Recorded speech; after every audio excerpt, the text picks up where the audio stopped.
Hello friends, आपका स्वागत है सिविलियन क्लासेस में। तो आज हम बात करेंगे डिजाइन ऑफ स्टील स्ट्रक्चर के अगले लेक्चर के बारे में।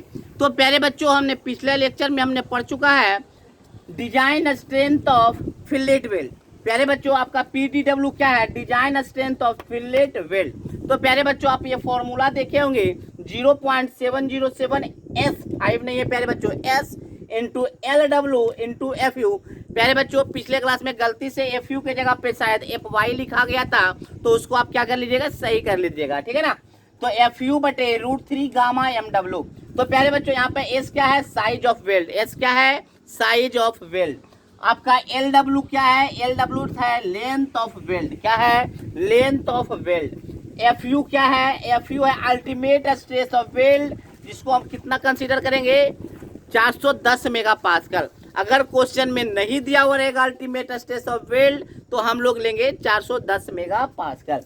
गामा MW क्या बताए थे? Factor of safety for welding.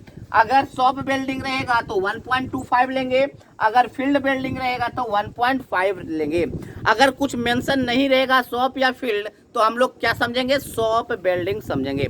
प्यारे बच्चों, ये जो फॉर्मूला देख रहे हैं, ये जो आपका फॉर्मूला दिया है वो लिमिट स्टेट मेथड दिया है, LSM। इन शॉर्ट में क्या बोलते हैं? LSM। LSM क्या है? एक मेथड है स्टील को डिजाइन करने का। जैसे कि LSM, WSM, ये सब क्या है? मेथड है। एक अपना अपना मेथड है स्टील स्ट्रक्चर को डिजाइन करने का। तो जो लिमिट स्टेट मेथड है स्टील स्ट्रक्चर के डिजाइन करने का, तो ये फॉर्मूला आपको सजेस्ट किया था। और LSM का कोड का क्या नाम है स्टील स्ट्रक्चर के? IS 800 2007। आपको अगर स्टील स्ट्रक्चर के कोड का कोई पूछेगा नाम की, कोड का नाम बताओ, तो इंडियन स्टैंडर्ड 800, क्या बोलिएगा? IS 800। अगर 2007 लगा दिए तो क्या हो गया? लिमिट स्टेट मेथड से वो स्टील स्ट्रक्चर का डिजाइन होगा, ठीक है ना। तो ये फॉर्मूला है, इसको याद रखना है प्यारे बच्चों। तो ये जो फॉर्मूला है ये तो आप निकाले लिमिट स्टेट के लिए। अगर आपसे कोई पूछ दे WSM के लिए, तो उसके लिए भी है फॉर्मूला। तो इसके लिए पहले आप इसको नोट डाउन कर लीजिए, पहले नोट डाउन कर लीजिए। चलिए, अब हम इधर देख लेते हैं प्यारे बच्चों, इधर देखते हैं हम design strength of weld in WSM में कैसे निकालते हैं। 0.7 SLW into τVF। Same formula है प्यारे बच्चों, थोड़ा सा डिफरेंस क्या है वो बता देते हैं। S बराबर क्या है? Size of weld. LW क्या है? Length of weld. और τVF क्या है?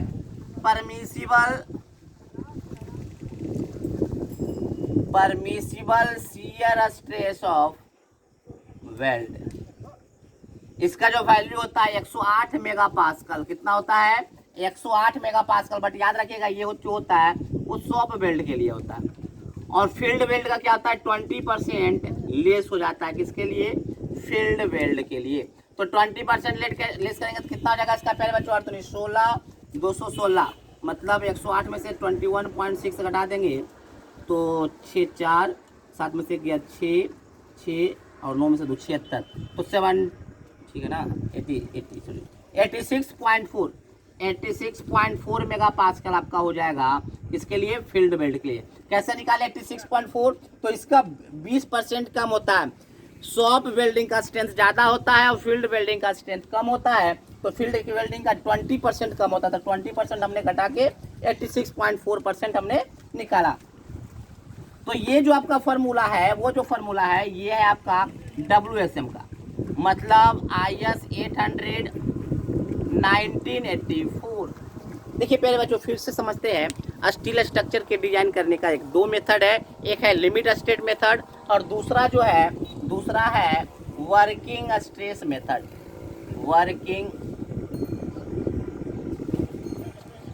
एक है लिमिट स्टेट मेथड और दूसरा है आपका लिमिट स्टेट मेथड। तो वर्किंग स्ट्रेस मेथड से फॉर्मूला है ये आपका, सेम फॉर्मूला है। देखिए 0.707, यहाँ पे भी आप 7 कर सकते हैं, कोई दिक्कत नहीं है। 0.7 SLW, मतलब एरिया दोनों में सेम तरीके से निकाला गया है। ये देखिए एरिया ही तो था, लेंथ ऑफ बिल्डिंग तो थ्रोट थिकनेस, तो ये यहाँ भी सेम है। बट अंतर क्या किया है स्ट्रेस में? यहाँ पे प्यारे बच्चों FU बटे √3 गामा MW लिया है, जबकि यहाँ पे सिंपल τVF लिया है। τVF का वैल्यू भी रख दिया सॉफ्ट के लिए और फील्ड के लिए। यहाँ पे FU बराबर 410 मेगा पास्कल, ठीक है ना। तो प्यारे बच्चों ये आपका लिमिट स्टेट मेथड से होगा, ये आपका वर्किंग स्टेट मेथड से। दो अलग अलग मेथड है जिससे हम स्टील स्ट्रक्चर को डिजाइन करते हैं। तो दोनों मेथड से हम फार्मूला हमने देख लिया, ठीक है ना प्यारे बच्चों। तो हम अगर इस पे एक न्यूमेरिकल देखते हैं, पहले एक न्यूमेरिकल देखते हैं, उसके बाद और हम आगे बढ़ेंगे, ठीक है ना।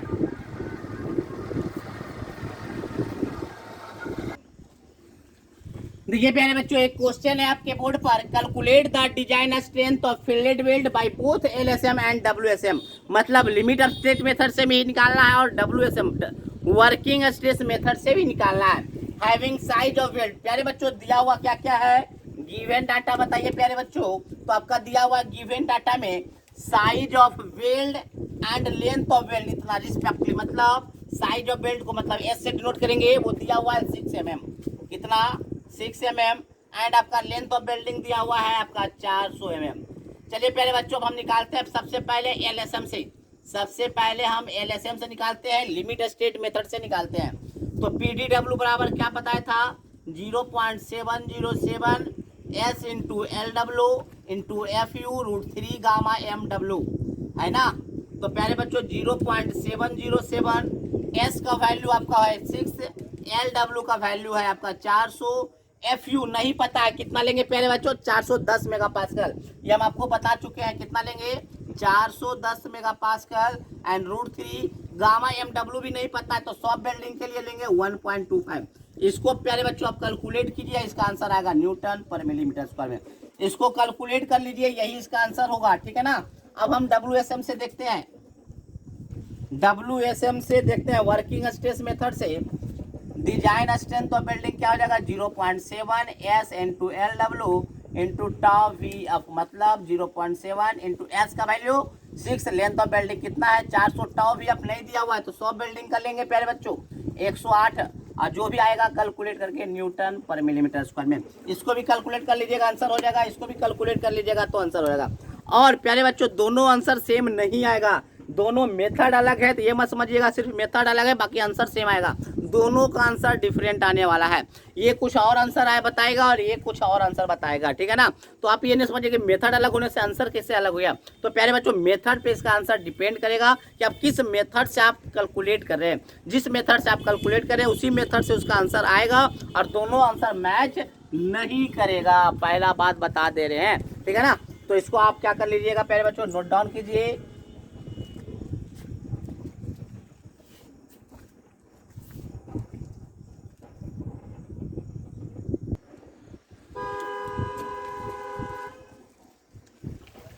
प्यारे बच्चों अब हम देखेंगे स्पेसिफिकेशन। स्पेसिफिकेशन में सबसे पहले हम देखेंगे साइज ऑफ वेल्ड। तो इसमें देखेंगे प्यारे बच्चों की कम से कम मिनिमम साइज ऑफ वेल्ड कितना हो सकता है और मैक्सिमम साइज ऑफ वेल्ड कितना हो सकता है, ठीक है प्यारे बच्चों। हम क्या देखेंगे, minimum size and maximum size. तो सबसे पहले हम बात करेंगे मिनिमम साइज ऑफ वेल्ड, सबसे पहले हम बात करेंगे minimum size of weld, minimum size of weld. चलिए सबसे पहले हम मैक्सिमम का ही बात करते हैं, maximum size of weld, maximum size of weld. तो प्यारे बच्चों मैक्सिमम साइज मतलब एस मैक्स, साइज को हम लोग डिनोट करते हैं एस से, और मैक्सिमम है तो एस मैक्स लिख दिए, ठीक है ना। तो x maximum size of weld कितना हो सकता है, तो याद रखिएगा t माइनस 1.5 या 3/4 t। यहाँ पर ये फॉर्मूला लगेगा कब, जब आपका स्क्वायर बिल्डिंग होगा, स्क्वायर या स्क्वायर फिलेट वेल्ड, और ये आपका काम करेगा round fillet weld, round fillet weld. ये राउंड फिलेट वेल्ड और स्क्वायर फिलेट वेल्ड क्या होता है उसको अभी हम समझ लेते हैं। मान लीजिए प्यारे बच्चों ये आपका है कोई प्लेट है, इस प्लेट के ऊपर कोई एंगल सेक्शन को आपको फिट करना है, किसी एंगल सेक्शन को फिट करना है। तो एंगल सेक्शन को फिट करने के लिए आपको क्या करना होगा, बिल्डिंग करना होगा। तो देखिए प्यारे बच्चों मान लीजिए यहाँ पे हम बिल्डिंग किए और एक यहाँ पर बिल्डिंग किए, तो देखिए प्यारे बच्चों यहाँ पर अगर आप देखिएगा तो ये स्क्वायर है, मतलब यहाँ देखिए 90 डिग्री से मुड़ा है, देखिए ये 90 से मुड़ा है तो इसको स्क्वायर बोलेंगे। जबकि यहाँ पे देखिए प्यारे बच्चों ये राउंड से मुड़ा है तो इसको राउंड बिल्डिंग कहेंगे। तो ये आपका क्या हुआ गया, राउंड बिल्डिंग, और ये आपका हो गया स्क्वायर बिल्डिंग। क्या हो गया, स्क्वायर बिल्डिंग। तो प्यारे बच्चों राउंड बिल्डिंग में जो मैक्सिमम साइज ऑफ बिल्ड जो होगा वो कैसे निकालेंगे, 3/4 इंटू टी। टी क्या है प्यारे बच्चों, टी आपका है मैक्सिमम निकाले ना, टी बराबर thickness of thinner plate in MM में, क्या चीज में, एमएम में रखना आपको, एमएम में है। क्या बोले, मान लीजिए दो प्लेट करें मतलब देखो इसका थिकनेस होगा या किसका थिकनेस होगा, दोनों में जो मिनिमम थिकनेस होगा उसका हम लेंगे वैल्यू टी, ठीक है ना। तो ये आपका दिख रहा है प्यारे बच्चों स्क्वायर बिल्डिंग, और ये आपका दिख रहा है राउंड बिल्डिंग। तो स्क्वायर बिल्डिंग में हम मैक्सिमम साइज निकालेंगे t माइनस 1.5 से, और राउंड फिलेट बिल्डिंग में फार्मूला निकालेंगे 3/4 इंटू टी, ठीक है ना। तो ये आपका प्यारे बच्चों का मैक्सिमम साइज ऑफ बिल्ड, कि मैक्सिमम साइज ऑफ बिल्ड हम कैसे निकालेंगे, इसका फॉर्मूला है।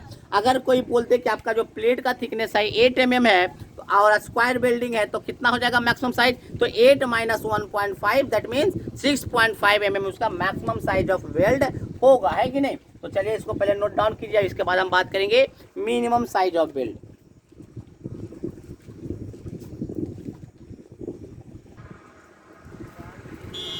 प्यारे बच्चों अब हम बात करेंगे मिनिमम साइज ऑफ बिल्ड, कि मिनिमम साइज ऑफ बिल्ड कितना होगा, कितना प्रोवाइड करेंगे, मिनिमम कितना साइज ऑफ बिल्ड प्रोवाइड करेंगे। तो वो प्यारे बच्चों डिपेंड करेगा थिकनेस ऑफ थिकर प्लेट के ऊपर।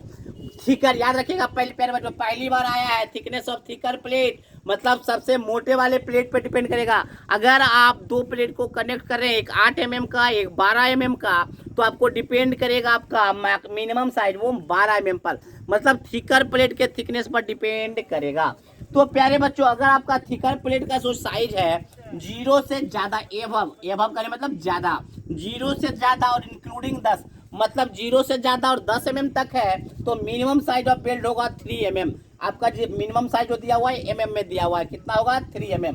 अगर आपका 10 से ज्यादा और 20 तक है तो आपका कितना हो जाएगा minimum size of build 5 mm, और 20 से ज्यादा और 32 के बराबर है तो 6 mm, 32 से ज्यादा और 50 mm के बीच में आपका थिकनेस ऑफ थिकर प्लेट का थिकनेस, तो आपका मिनिमम साइज होगा 8 mm। ठीक है प्यारे बच्चों, हमने क्या बताया कि मिनिमम साइज ऑफ बेल्ट जो होगा वो थिकर प्लेट के थिकनेस पर डिपेंड करेगा। अगर वो थिकर प्लेट 0 से 10 mm के बीच में है तो क्या होगा मिनिमम साइज ऑफ बेल्ट होगा 3 mm। अगर 10 से 20 के बीच में है तो वो होगा 5 mm, और अगर 20 से 32 के बीच में थिकर प्लेट के थिकनेस है तो आपका होगा 6 mm, और 32 से 50 के बीच में है तो हो जाएगा आपका 8 mm। ठीक है प्यारे बच्चों, तो ये ऑब्जेक्टिव पॉइंट ऑफ व्यू से भी बहुत ज़्यादा इंपॉर्टेंट है, ये पूछा जा सकता है आपका, है ना, और पूछा गया है बहुत बार एसएससी में। तो इस डाटा को आपको याद रखना होगा। और ये डिजाइन प्रोसीड्यूर जब हम बनाएंगे, जब डिजाइन बताएंगे आपका स्टील स्ट्रक्चर का,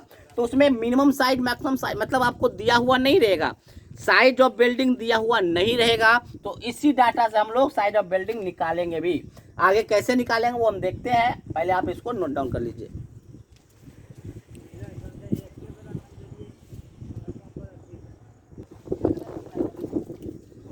प्यारे बच्चों सबसे पहला स्पेसिफिकेशन हमने पढ़ा है साइज ऑफ बिल्ड। अब हम देखते हैं दूसरे स्पेसिफिकेशन मिनिमम इफेक्टिव लेंथ के बारे में। तो प्यारे बच्चों आप इस बात को याद रखिएगा, बहुत ज़्यादा मतलब इम्पॉर्टेंट है कंपटीशन पॉइंट ऑफ व्यू से।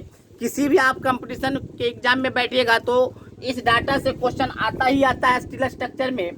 जैसे आपसे पूछेगा minimum effective length of belt कितना होता है, तो आपको प्यारे बच्चों याद रखना होगा कि minimum effective length of belt not less than 4 times into size of weld. Size of weld के 4 गुना से कम नहीं हो सकता आपका लेंथ ऑफ वेल्डिंग।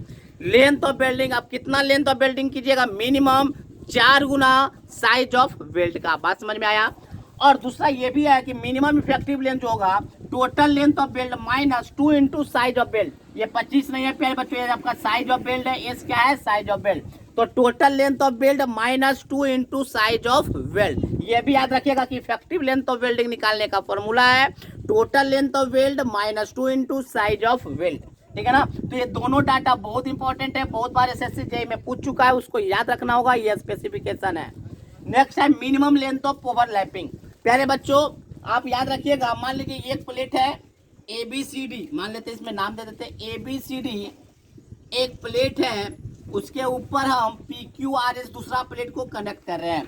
तो आपको जोड़े तो ये लेंथ क्या होगा, ओवरलैप कहलाएगा। ओवरलैपिंग लेंथ, इतना लेंथ को क्या कर रहे हैं, ओवरलैप कर रहे हैं। तो ओवरलैपिंग लेंथ जो होगा क्या होगा, मान लीजिए प्यारे बच्चों ओवरलैपिंग समझे नहीं, एक प्लेट ये है, इसको इतना दूर कनेक्ट कर रहे हैं, तो ये जो लेंथ होगा क्या कहलाएगा, ओवरलैपिंग लेंथ कहलाएगा। तो ओवरलैपिंग लेंथ जो होना चाहिए note less than 4t। T क्या है, thickness of thinner plate. T क्या है, थिकनेस ऑफ थिनर प्लेट। ये आपका बताया limit state method. Limit state method क्या बताया कि आपका जो ओवरलैपिंग लेंथ होगा 4t से कम नहीं होना चाहिए, नोट लेस देन। जबकि आपका WSM बोला है कि 5t से कम नहीं होना चाहिए। WSM क्या बोला कि 5t से कम आपका ओवरलैपिंग लेंथ नहीं होना चाहिए, जहां पे t आपका क्या है, थिकनेस ऑफ थिनर प्लेट। ठीक है ना। अब हम बोलते हैं विड्थ ऑफ प्लेट। जिस प्लेट को आप जोड़ने जा रहे हैं, जिस प्लेट को आप कनेक्ट करने जा रहे हैं, उस प्लेट का जो विड्थ होगा नोट मोर देन 16t, मतलब 16 times thickness of thinner plate से ज़्यादा नहीं होना चाहिए। 16 गुना थिकनेस ऑफ थिनर प्लेट से जो विड्थ है वो ज़्यादा नहीं होना चाहिए। अगर ज़्यादा होता है तो टूटने का डर, फेल होने का डर बहुत ही ज़्यादा बढ़ जाता है। नेक्स्ट, इंटरमीडिएट और इंटरमीडिएट फिलेट वेल्ड। प्यारे बच्चों मान लीजिए ये आपका फिलेट वेल्ड है, ये आपको कनेक्ट किया। देखिए प्यारे बच्चों छोड़ छोड़ के बिल्डिंग किया गया, पहले इतना लेंथ बिल्डिंग किया, फिर इतना, है ना, छोड़ छोड़ इतना छोड़ दिया ना। तो प्यारे बच्चों ये छोड़ा गया वो क्लियर स्पेस कितना होना चाहिए, इंटरमीडिएट में आपका क्लियर स्पेस कितना होना चाहिए, तो clear space note greater than 16t।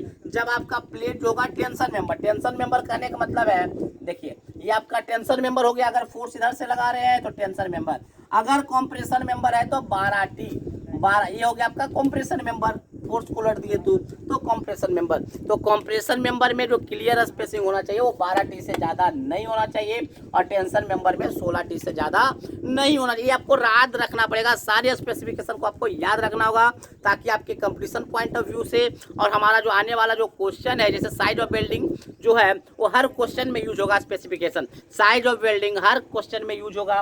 तो अगले लेक्चर में हम देखेंगे प्यारे बच्चों कुछ न्यूमेरिकल देखेंगे फिलेट वेल्ड से रिलेटेड, कैसे हम फिलेट वेल्ड को हम बनाएंगे, फिर उसके बाद बट वेल्डिंग पढ़ेंगे, है ना। तो आज के लिए बस इतना ही, थैंक यू।